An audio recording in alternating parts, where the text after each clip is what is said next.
Vendió su dignidad por una cicatriz. En el mercado, cada moneda que caía sobre la mesa parecía arrancar un trozo más de ella. Era una mañana áspera de polvo y sol, esas que dejan la garganta reseca y las voces de la plaza enronquecidas por el rumor. Mareñá Valdés se mantenía rígida, la espalda tan recta como podía permitírselo, mientras el mercader la exhibía con una indiferencia que olía a barro y comercio viejo.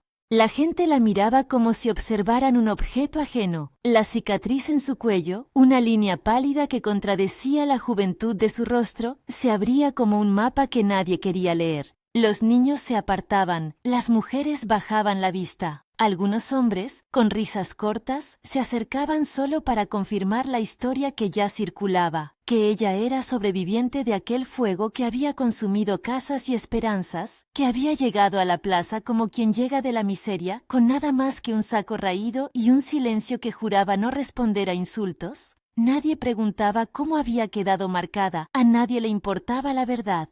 La ciudad se aferraba a su narración fácil. Culpable, imprudente, deshonrada. Era más cómodo señalar que reparar. Cuando el mercader describió la cicatriz, con la naturalidad de quien enseña una mercancía, Mareñá notó una corriente de aire frío, no por el calor, sino por la manera en que la suya propia dignidad se hacía visible y ajena en las manos del vendedor. Sus dedos, acostumbrados a puntadas y a cortar telas, se cerraron en torno a una hebra del delantal. Pensó en el fuego, en la noche en que la luz saltó del hogar y las voces se apagaron entre escombros. Pensó en cómo la gente había decidido su nombre por esa única marca, una línea que ahora prometía sostén o rechazo, según el interés del que la mirara. Fue entonces cuando apareció Edric Luarte. Llegó como quien atraviesa la escena sin apresurarse, con el paso de quien ha conocido demasiadas soledades para andarlo gritando. No llevaba escolta ni fanfarrias, su presencia misma parecía suficiente. El traje gastado por el sol y la barba cuidada le daban el aire de alguien que ha aprendido a medir las palabras. Miró a Mareñá como si evaluara no la cicatriz, sino el modo en que ella sostenía su propia mirada.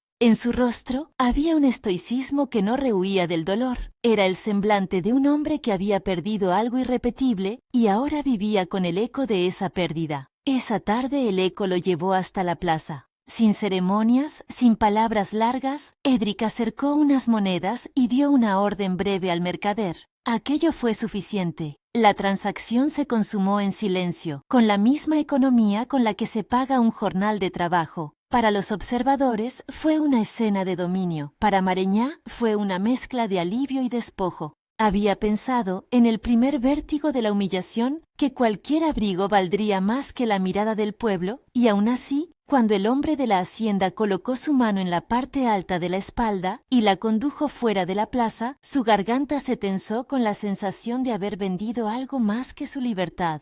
En el carro que los llevó lejos de los puestos y las voces, el polvo dejaba un halo sobre todo lo que había sido, como si la memoria se tasara con tierra. Mareñá miró por la ventanilla. El paisaje rural se extendía en abiertos de trigo y olivos que no preguntaban por cicatrices. El viento barría los restos de la ciudad y dibujaba sombras en el rostro del hombre que la había comprado. Él no habló. No había, en su silencio, ni triunfo ni recriminación. Solo una suerte de orden contenido, como si guardara la pena de otro dentro de sí. Al llegar a la hacienda Luarte Viejo, el silencio se volvió más pesado, pero diferente. Era un silencio de casa que ha aprendido a convivir con la ausencia. La mansión, con sus muros encalados y su patio amplio, respiraba historias. En el corredor central, un retrato enmarcado de Lucinda Mantler, la difunta esposa de Edric, recibía la luz de la tarde. Su mirada, pintada con amor y paciencia, parecía sostener la memoria de quienes vivían allí. La mano de Edric se posó apenas en la puerta y por un instante, Mareñá creyó ver en sus hombros el peso de un duelo que todavía no había terminado de hacerse presente. Gerda Lozano, la ama de llaves, aguardaba con la formalidad de quien ha aprendido a cuidar el honor ajeno y a custodiar la casa de un hombre que no se permite distracciones. Su primera mirada a Mareñá fue cautelosa, casi institucional, un examen que combinaba prudencia y sospecha. Gerda se movía con la seguridad afilada de quien entiende jerarquías, sabía cómo colocar cada objeto en su lugar, cómo hacerlo sin preguntas y sin ruido. Fue ella quien señaló a Mareñá un pequeño cuarto junto a la cocina, una habitación con una cama de madera y una ventana que daba al huerto. No dijo más. Las palabras la tenían por cliente, no por amiga. Las conversaciones en la cocina se trenzaron en susurros. Los peones, con la lengua afilada por la rutina, no tardaron en medirla.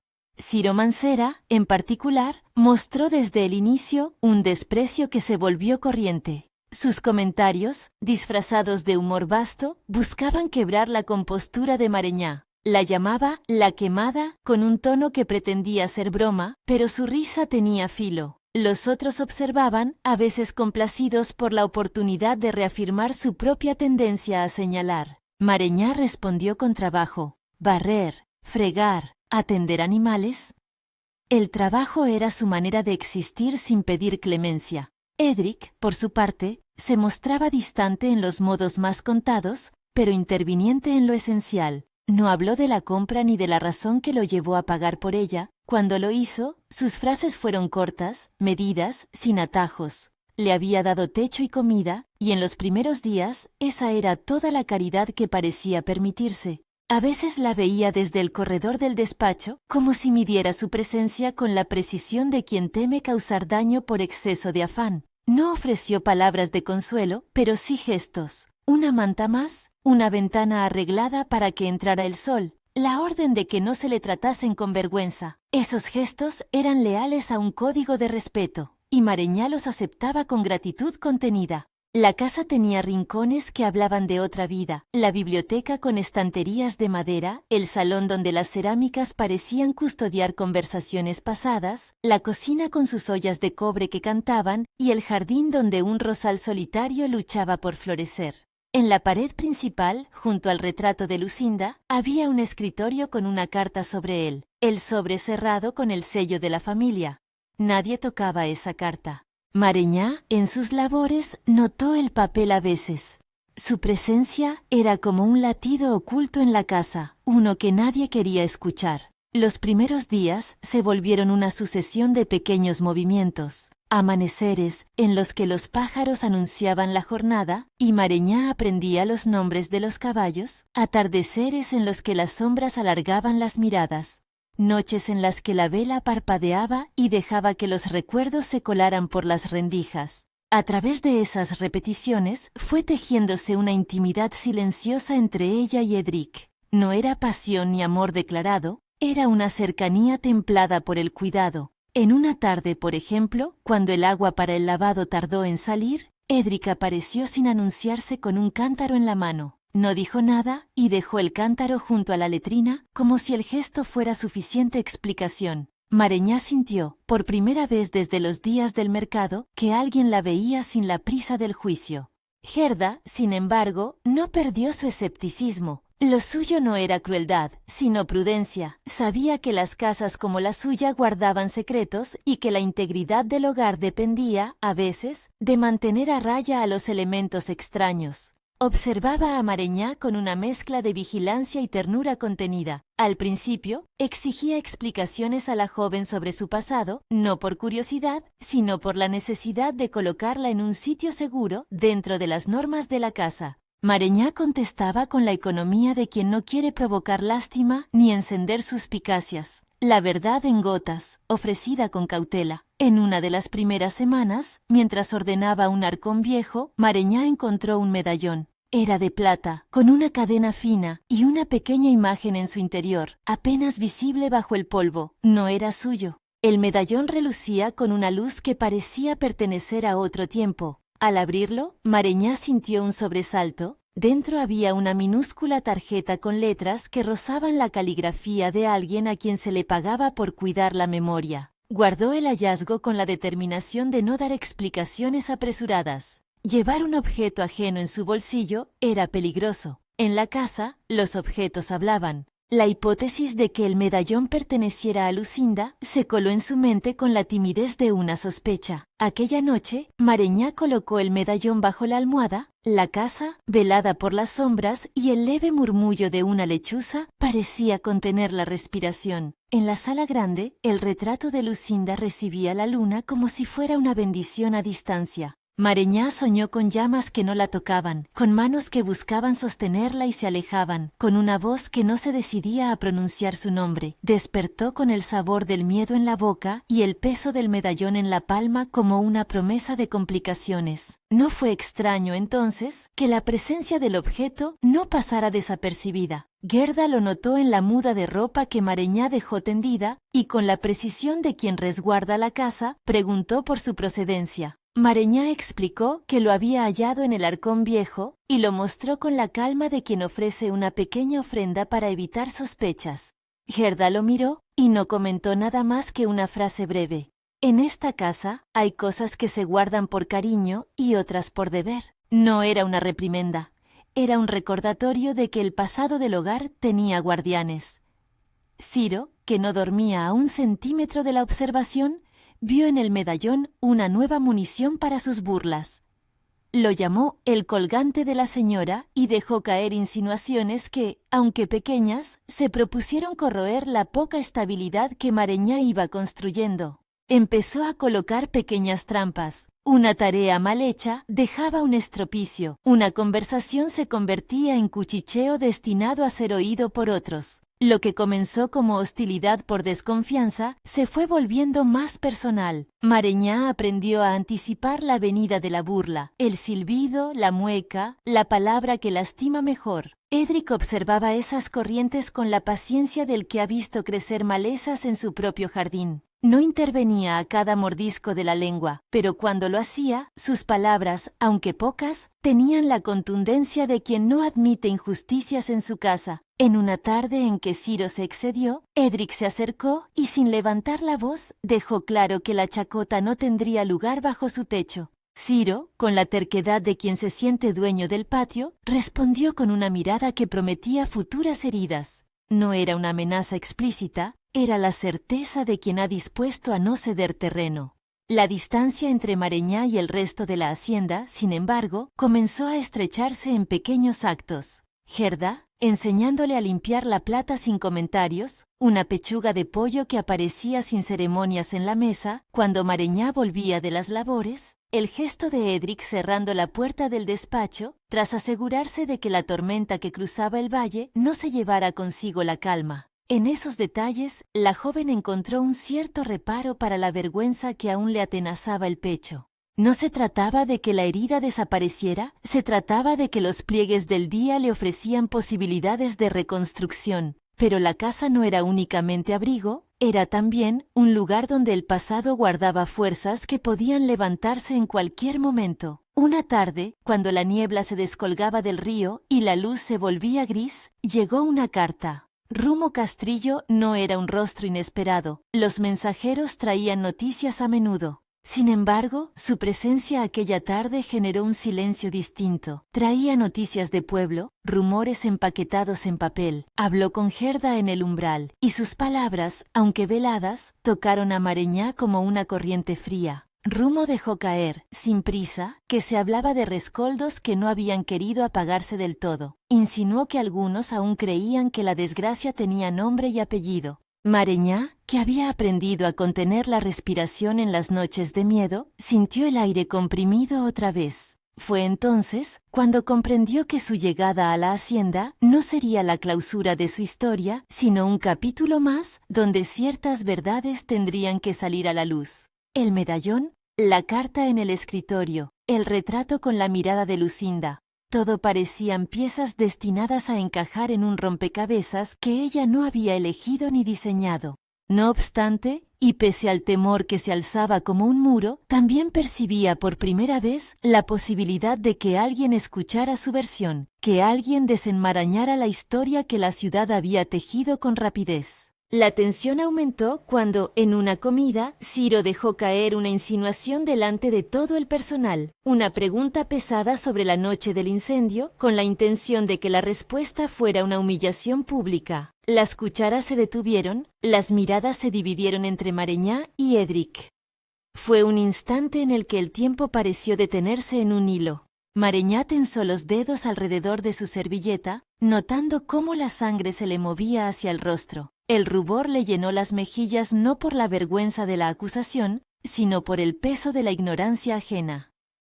Se esperaba un espectáculo, y sin embargo, lo que ocurrió fue algo distinto. Edric se levantó con la serenidad de quien no da tregua a la ignominia. Su voz no buscó exhibición. Fue un decreto suave que obligaba a la casa a elegir entre la justicia y la murmuración. Pidió calma, habló de respeto al trabajo ajeno y reivindicó la dignidad que habitaba en su huerta, en su cocina y, por supuesto, en el cuerpo de Mareñá. Algunos se sorprendieron, otros asintieron con la compostura que los años imponen. Solo Ciro domó su gesto de molestia y se retiró con pasos que escuchaban a la rabia. Fue en ese momento, cuando la casa parecía recuperar su tetragonal orden, que Gerda recogió la carta que siempre estaba sobre el escritorio. La miró con la lentitud de quien contempla un objeto sagrado y, sin decirlo, la dejó sobre la mesa frente a Edric y Mareñá. No fue un acto ostentoso, fue una invitación al silencio necesario para escuchar algo que había estado esperando su turno.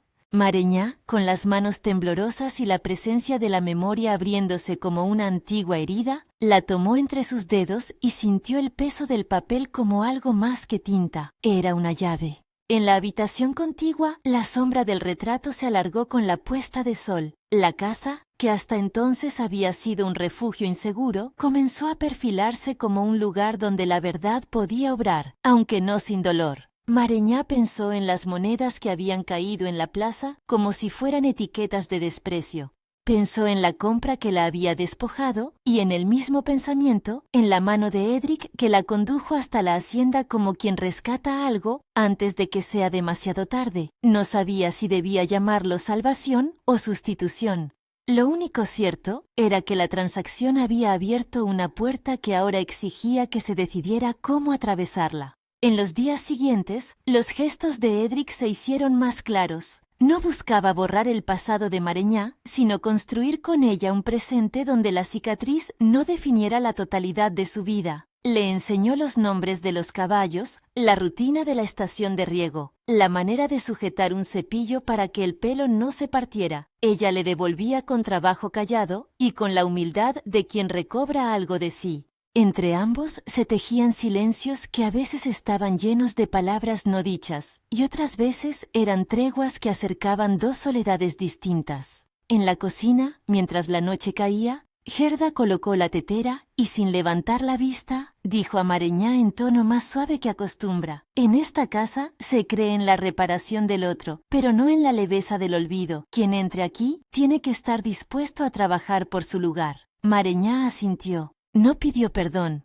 No se sentía culpable de lo ocurrido, pero la costumbre del mundo la había encadenado a un temor que apenas comenzaba a entender. La trama que se había puesto en marcha no se resolvería en un gesto. Había, en su centro, fuerzas que demandaban ser enfrentadas. La burla sostenida de Ciro, la sospecha de algunos en la villa, el peso de una carta cerrada que aguardaba su lectura y, por encima de todo, la necesidad de que la verdad en algún momento se pronunciara sin máscaras. Mareñá lo comprendía.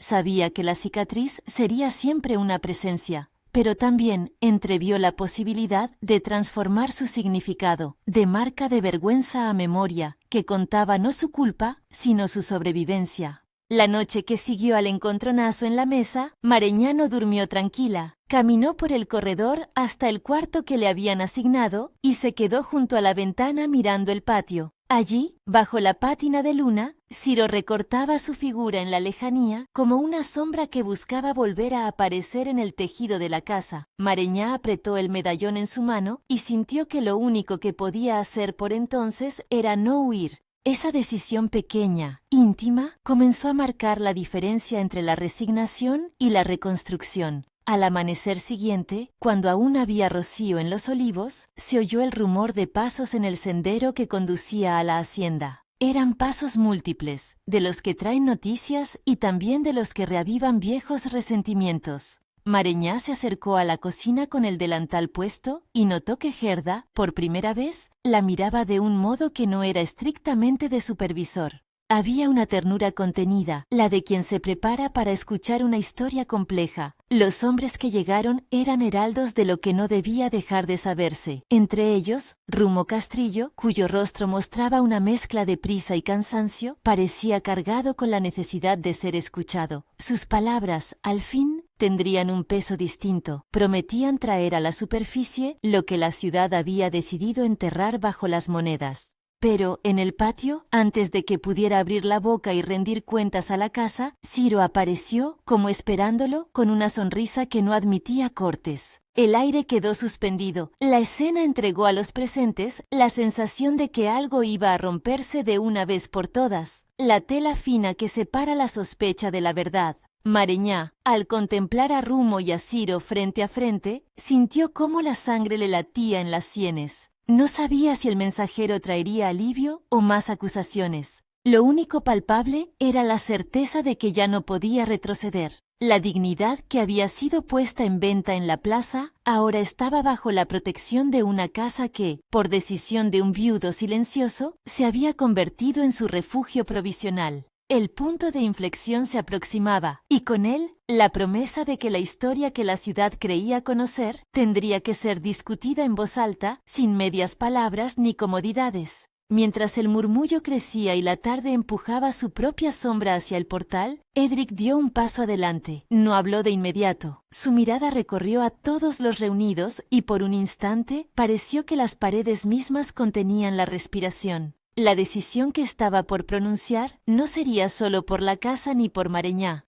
Sería, en cierto modo, una rendición ante la necesidad de elegir entre las fidelidades del pasado y la urgente justicia del presente. Edric tardó un instante más de lo que parecía necesario. Al fin, su voz se alzó, suave pero sin fisuras, y pidió que se escuchase con la misma seriedad con que se atiende una plegaria. Que quien supiera algo sobre la noche del incendio hablara sin rodeos, que las voces se apartaran de la cobardía del rumor y se pusieran del lado de la verdad. Fue entonces cuando Rumo dio un paso adelante. Antes, y si esta historia te atrapa, suscríbete para seguirla. Rumo no traía un alarde de certezas, traía los pasos de la vida, los ojos gastados de quien ha visto demasiadas verdades a mitad de camino. Habló con un pulso que no vaciló.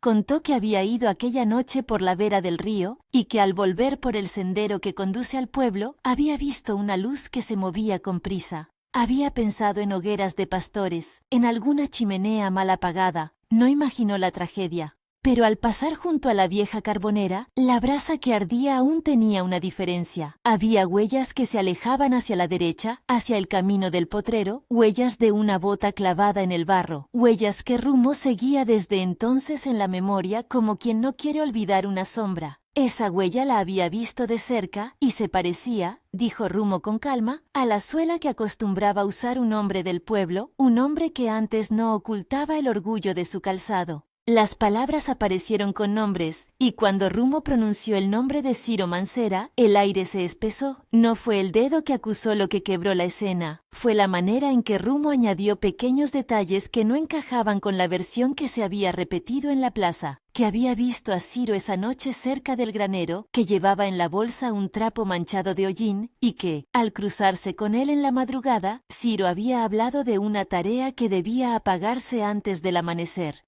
Rumo no pidió castigo, pidió que la casa no se dejara guiar por el rumor y que se aceptase la posibilidad de que la culpabilidad hubiese sido sembrada por manos ajenas al dolor de la mayoría. Ciro encogió los hombros con la suficiencia de quien está acostumbrado a que la palabra de los suyos pese más que una sospecha ajena.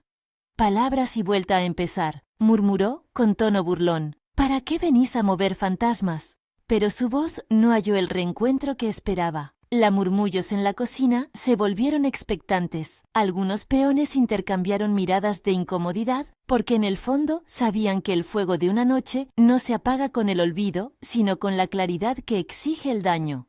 Gerda apretó los labios. En su gesto había la suma de todas las precauciones. Rumo fue metódico. No pretendió un desmantelamiento teatral. Presentó lo que tenía. Un testimonio de calles y huellas, un campesino que lo había visto regresar con la ropa chamuscada, un grano de carbón hallado en la orilla del sendero que, al compararlo con uno parecido que aparecía en la palma de la mano de Ciro, tras una discusión de unos días atrás, encajaba demasiado bien. Había, además, una mujer del molino que, semanas antes, dijo Rumo, había escuchado a Ciro quejarse de perder una saca de grano y temer las represalias. Había oído que la envidia encendía muchas cosas y que, en su lengua cortada por la verdad, habló de apagar problemas como quien apaga lamparillas. Nada de esto era una ley. Era una suma de indicios ofrecidos para que el peso de la sospecha no siguiera colgado de un único pecho, el de Mareñá. Mareñá observaba sin parpadear. Había aprendido a sostener la mirada de los que la localizan como si su cuerpo fuera un mapa de vergüenzas. En su cara no había júbilo por la acusación. Había la misma prudente esperanza que se asoma a la puerta de quien teme un cambio. Se le ocurrió entonces que la verdad, cuando viene, no siempre llega como victoria, sino como limpieza, lenta, algo áspera, pero justa en su corrimiento de polvo. Su estómago se apretó y por un instante se vio a sí misma no como objeto de murmullos, sino como parte de una comunidad que necesitaba saber y enfrentar.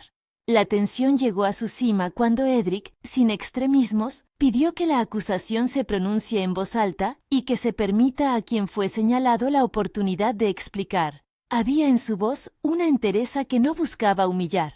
Buscaba la reparación que evita la venganza. Ciro, acorralado por la conjunción de testimonios, negó con más fuerza. Su carcajada se fracturó en un tono menos seguro. «No tengo por qué decir más que lo que ya dije», dijo. «¿Queréis cazar sombras por el placer de quemarlas?». Pero en su expresión se reflejaba la sorpresa de quien no esperaba que las piezas juntas dejaran ver una línea que conducía hacia él.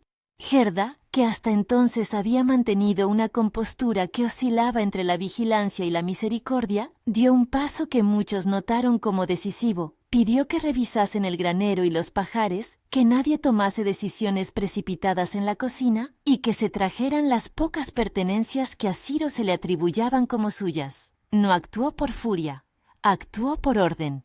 En tiempos donde las rencillas se cocinan en el silencio, la casa necesitaba saber. Ciro protestó, vociferó, pero se retiró con la obstinación del que confía en que la áspera vida del campo lo protegerá contra las palabras. Cuando, al fin, se revisaron los fardos y los rincones del corral, apareció algo que pocos esperaban pero que la memoria de Rumo había anticipado. Un retal quemado con una puntada que pertenecía a la ropa de Ciro y sobre él el resto de un medallón. Era el mismo tipo de medallón que Mareñá había encontrado en el arcón viejo, la misma cerradura de plata, la misma tristeza minúscula en la superficie. La prueba no fue un grito de triunfo, fue una constatación. Ver ese pedacito de metal, con la cadena aún enredada en una astilla, hizo que se callaran hasta las gallinas. Las miradas encontraron la figura de Ciro con la frialdad de quien observa la caída de un árbol que antes fue sombra. Ciro trató de zafarse contando historias de otra gente, habló de trabajos y de borracheras, pero la suma de testimonios y el hallazgo abrumaron su insistencia. La rabia le subió por la garganta y finalmente se dio como quien rompe una boca a pedradas. Con una voz que había perdido la arrogancia, dejó escapar fragmentos de culpa. Confesó que había sido él quien había prendido una paja junto al corral con la intención de ocultar la sustracción de unos granos que le habían pesado. «No quise quemar casas», balbuceó. «Fue una chispa y se llevó todo». Sus ojos buscaron una mirada que no castigase sin motivo. Buscó, en vano, la complicidad de quien justificase el daño. Pero la casa no era el silencio, era la memoria de actos que no se pueden volver atrás. Fue un instante de terrible sencillez. Ciro pronunció el nombre de Mareñá como si la pusiera otra vez en la plaza, y admitió que, para desviar la culpa, había dejado un objeto con apariencia de culpa cerca de su cuerpo. Dijo que había querido salvar su pellejo con una historia que se amoldara al prejuicio general. Dijo también, y en esto se quebró más, que había sentido envidia, que la rabia de la pérdida lo había vuelto torpe y cruel, que murió el respeto que antes pudo tener. No pidió perdón con solemnidad, gimió la necesidad humana de que la verdad corte el velo que justifica el mal. En la boca de Ciro hubo un momento de hondura. La confesión fue, en sí misma, un inicio de reparación. Edric permaneció inmóvil mientras la narración se desgranaba. Sus manos, que hasta entonces habían intervenido con medidas y mandatos, se cerraron en el gesto de quien contiene algo que quiere decir y no encuentra cómo. No hubo estruendo ni gesto espectacular, hubo una palabra. Que quede constancia, dijo, y que la indemnización se haga desde la casa. No busco que esto se vuelva presa para la venganza del pueblo, busco que se restituya lo que se puede restituir, que la verdad no se transforme en dos injusticias. El tono, justo y equitativo, ablandó las asperezas que buscaban convertir la escena en espectáculo. Edric exigió que Ciro acepte reparar lo posible y que confiese ante los aldeanos su culpa para que el rumor no vuelva a ser ley. Ciro, con la derrota en la cara, asintió. La manera en que se gobernó la justicia en aquella casa fue un aprendizaje para todos. No hubo linchamiento ni escarmiento que alimente el morbo. Hubo una puesta en claro que obligaba a mirar los daños y a aceptar que las cuentas no se saldan con humillaciones, sino con trabajos y restituciones. Ciro se comprometió a reparar techos, a trabajar sin descanso para restituir lo que el fuego se llevó, y aceptó, en voz alta, que había maltratado a Mareñá con la lengua. Aceptó que debía buscar, no la absolución, sino la forma de recomponer lo que enturbiara las vidas. El alivio no fue instantáneo. La dignidad de Mareñá no volvió por decreto. Empezó a recomponerse en el acto público de la verdad. Algunos vecinos, que habían asistido a la escena, se acercaron y ofrecieron disculpas torpes, otras miradas se hicieron más suaves. No fue una restauración total, pero fue un paso. La comunidad reconoció que su juicio había sido apresurado. Mareñá no lloró de gozo, lloró de tensión destensada. Las lágrimas le rodaron sin ruido, y por primera vez en mucho tiempo, sintió que su nombre volvía a estar en su boca, no como semilla de vergüenza, sino como parte de una historia que podría tener reparos. Faltaba, sin embargo, algo que Edric y Gerda sabían que era imprescindible. La carta. No era un documento legal, era la voz de Lucinda, la mujer cuyo retrato encendía aún hoy la sala con una mirada de paciencia. Gerda cogió la carta con cuidado, y como si leyera algo sagrado, la puso en manos de Edric. Él la miró como quien recibe una herencia de voz. Sus dedos, que habían sostenido la casa con disciplina, temblaron un poco al quebrar el sello. No lo hizo en público, se apartó a la galería, llamó a Mareñá y la invitó a que lo siguiera. La casa comprendió el gesto. Había que escuchar la carta sin espectáculo, con la misma solemnidad con que se atiende una última voluntad.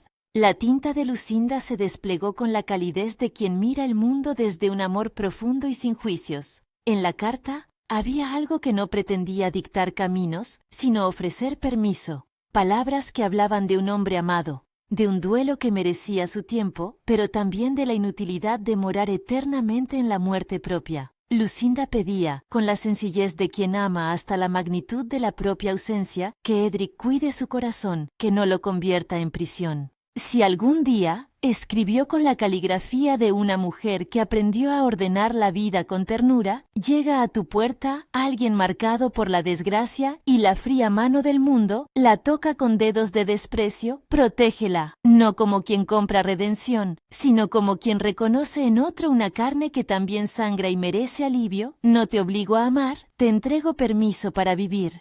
La carta no era una llave que abriera un pecho por fuerza, era un permiso sutil, una autorización que liberaba de una deuda. Mareñá presionó el papel contra el pecho con un temblor que no era de audacia sino de reconocimiento. No era la dueña de la carta, pero comprendió que en esas líneas Lucinda no reclamaba posesión, ofrecía dignidad. Entre las palabras había una petición que resonó mucho más que una orden.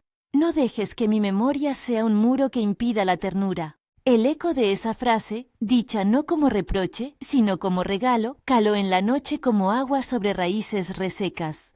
Edric miró a Mareñá mientras la carta bailaba ligeramente en su mano. No dijo que la culpa se borrara, dijo que la memoria exigía lealtad y que la lealtad no era motivo para el inmovilismo. En su rostro apareció un pliegue nuevo, no la frialdad que temía Mareñá, ni una efusión de felicidad, sino una apertura que empezaba a dejar entrar la posibilidad de un cuidado no subalterno. Con decisión, se volvió hacia la sala y pidió que la carta fuese leída en voz alta para quienes quisieran oírla. Lo hizo sin teatralidad. Su pedido fue simple, que la mujer de la pintura que había sido amada hablara con su tono para quien quisiera escuchar. Gerda se ofreció a leer. Su voz, antes medida por la casa, tomó la entonación justa. Leyó la carta completa con el respeto de quien pone en escena la voz de un ausente sin prostituirla. Los ojos de varios se humedecieron, no por drama, sino por la belleza de una petición que daba permiso para vivir con cariño. Cuando Gerda terminó, la sala permaneció en silencio. Nadie, ni siquiera Ciro, rompió la sensación de reverencia que se había instalado. Edric, con la carta en la mano, se acercó a Mareñá y dejó que ella la tocara. Lucinda nos dejó su bendición, dijo, y la manera en que lo dijo tenía la sencillez que remata juramentos, sin altisonancias, con cuidado. Mareñá sintió el gesto como un acto de cesión voluntaria, no como un pago. No hubo promesa de amor inmediato, ni juramento de para siempre. Hubo un pacto pequeño y humano, cuidarse el uno al otro en la medida en que la vida lo permitiera. Edric puso la carta en manos de Mareñá y sin articular palabra más, tomó la suya. Fue un contacto breve, pero de una gravedad que desarmaba. Nadie más respiró ni rompió aquel hilo. La casa entendió que, a partir de allí, algo distinto comenzaba a tejerse. Ni salvación ni compra, sino acompañamiento.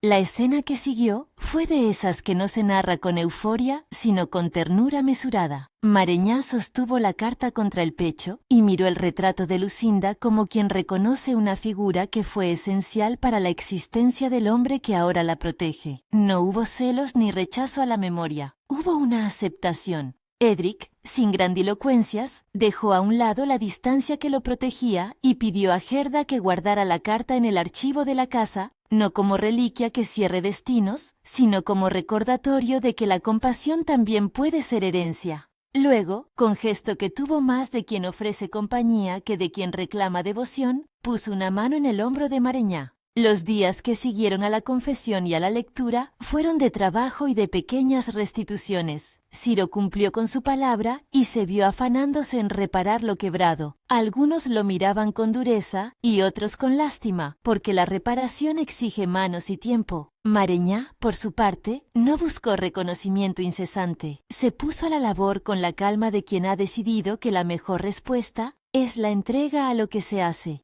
Los peones aprendieron a llamarla por su nombre, a no hacer chanzas que la reduzcan. Hubo rezongos, sí, pero también el asentimiento de quien descubre que la convivencia exige disciplina para la justicia. Edric continuó con su respeto cauteloso. Sus gestos seguían siendo parcos, pero ya no fríos. Traía comida sin fanfarrias, pedía informes de las reparaciones, y en las noches de soledad abría las persianas para dejar que la luna cobrara sentido en un rostro que antes él miraba con distancia. A veces, cuando la casa se hundía en el cansancio del día, aparecía un silencio compartido. Mareñá ocupaba una penumbra de la sala cosiendo y Edric se sentaba en su escritorio leyendo algún papel que había sido de Lucinda. No hablaban mucho, habían entendido que el cuidado no necesita palabras constantes, sino la reiteración de presencias. El medallón, ahora, ocupó un lugar distinto. No fue objeto de disputa ni de explicación pública. Apareció en una tarde en que Mareñá lo dejó en la mano de Gerda y pidió que éste se coloque en la fotografía de Lucinda como símbolo de que la memoria no se usa para condenar, sino para honrar. Gerda, que había visto el medallón cambiar de manos y de sentido, lo aceptó y lo colocó con la solemnidad de quien ordena un altar pequeño.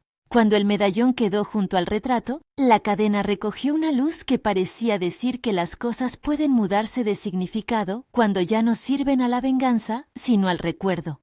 Los gestos de cercanía entre Edric y Mareñá no se volvieron gestos escandalosos. Se volvieron actos cotidianos que, en su repetición, fueron llenando los huecos dejados por el prejuicio. Edric enseñó a Mareñá a trabajar la tierra en la forma que su casa entendía. Ella le enseñó a él a mirar las cosas más lentamente, como quien descubre el valor en lo que la prisa tiende a despreciar. Hubo un momento en que, tras una jornada de lluvia, Edric encontró a Mareñá calzando botas en la cuadra y, sin decir palabra, tomó su mano para ayudarla a subir un fardo. No fue un acto de propiedad, fue un gesto natural que selló otra forma de pacto, el del acompañamiento y la ayuda compartida. La gente del pueblo fue, poco a poco, percibiendo el cambio. Algunas voces siguieron secas y mordaces, pero otras comenzaron a hablar de la casa con un matiz distinto. Ya no como el lugar donde se había comprado una mujer, sino como una casa que había decidido, con dificultad y con decencia, reparar el daño. Mareñá ganó en la lenta paciencia de su presencia un espacio que no borraba su cicatriz, sino que la integraba como parte de su historia. No todo se arregló de golpe. La noche seguía trayendo sus recuerdos y la memoria de la plaza se asomaba en días malos. Pero ahora existía la certeza de que no estaba sola en la ruta de la sanación. El tiempo, aquella herramienta paciente de la vida, hizo su trabajo. El rosal de la entrada, que antes luchaba por florecer, comenzó a presentar yemas con una valiente insistencia. La casa respiraba con otros ritmos, menos rigidez, más compasión en las órdenes. Gerda, que había sido centinela de la moral de la hacienda, suavizó su recelo en una amistad práctica con Mareñá. Enseñó no con ostentación, sino con la disciplina de quien protege la coherencia del hogar. En las noches de invierno, cuando los vientos eran duros, las dos compartían la cocina como dos mujeres que han aprendido a reconocer el valor del otro.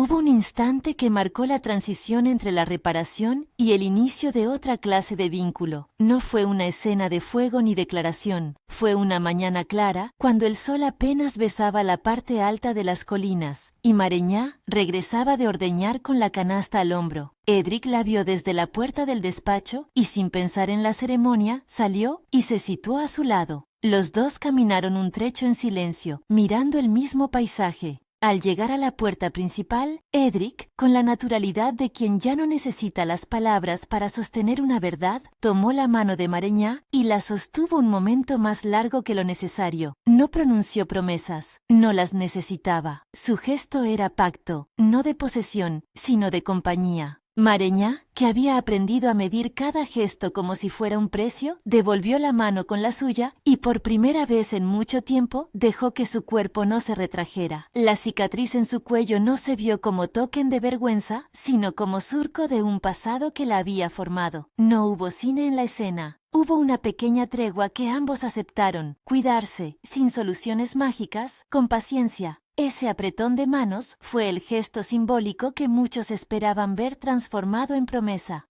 Pero la promesa real fue la que se construyó después en las repeticiones. Compartir la comida, intercambiar palabras sencillas y asistir cuando la vida pedía ayuda.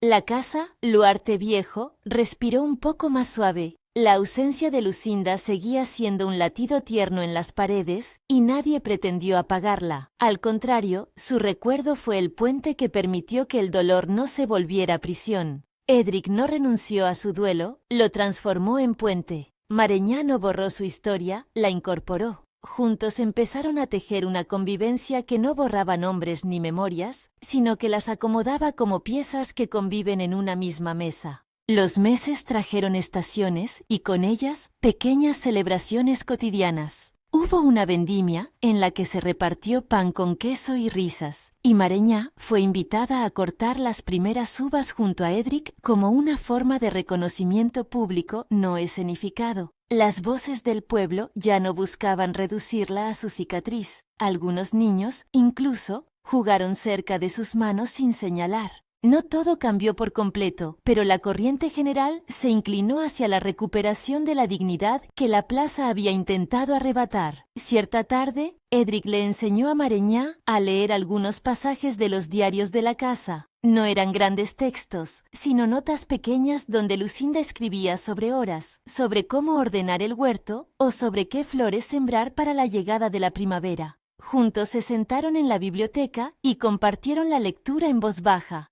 La cercanía de aquel acto no era efusión romántica, era la construcción lenta de intimidad. Mareñá comprendió que el amor, cuando es honesto, no llega como tormenta, sino como lluvia continua que permea la tierra. Había un respeto tácito hacia la memoria. Nadie quiso sustituir a Lucinda. Ella siguió presente en los gestos de Edric, en la forma en que las servilletas se doblaban y en el cuidado con las plantas. Pero su recuerdo ya no era muro que impidiera a un hombre vivir. Fue más bien como lámpara que indica un camino, el de no dejar la casa en manos de rencores ni de silencios absolutos. El cierre de esa estación llegó sin estruendo. Una mañana clara, cuando la faena se repartía entre quienes conocían sus labores y los que aún aprendían, Edric y Mareñá se encontraron junto al pozo. No hubo palabras largas. Edric puso en el borde del pozo el medallón que ya ocupaba el lugar junto al retrato, y con un gesto apenas perceptible, tomó la mano de Mareñá. La sostuvo con la misma firmeza con que se cierra una promesa cotidiana. Estar presente.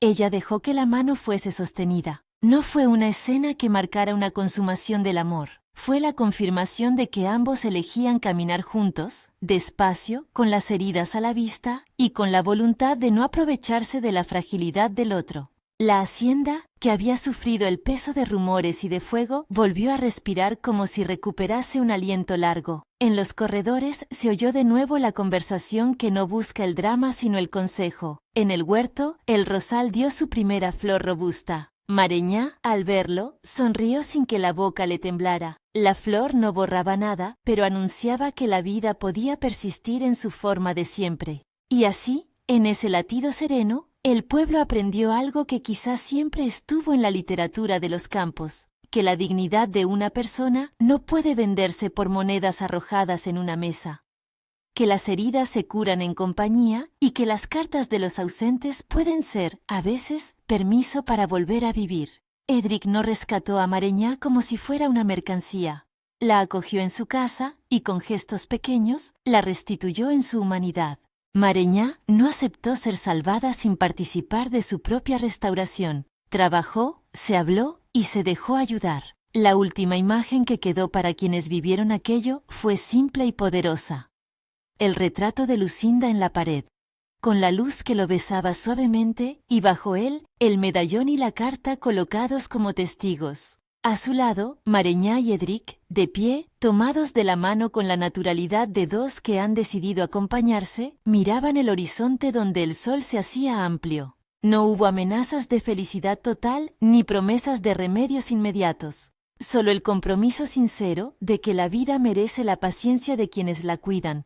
Si esta historia te ha conmovido, comparte con alguien que valore la esperanza en la reparación y deja en comentarios qué gesto te ha parecido más humano en esta casa.